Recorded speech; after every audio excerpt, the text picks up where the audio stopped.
wiosna przyszła, od dawna żółkną liście. Teraz czas burz za nami i świt rozpala mrok. Prześwietlasz stare klisze, którym czas zabrał blask.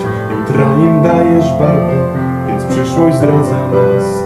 Pozostań wierna światu, choć zwala znów co krok.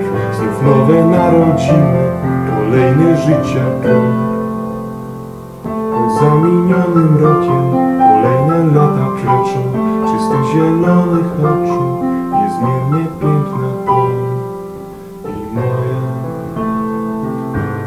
łza wyschnięta wytrzyma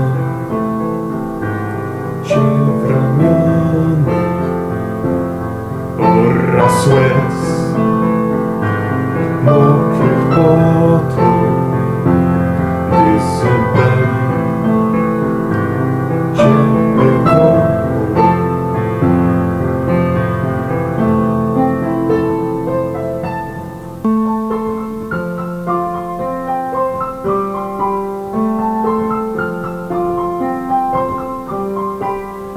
Nawet gdy północny wiatr słowa Twe rozwiera, pamiętaj, że Twój krzyk nie przechodzi bez echa.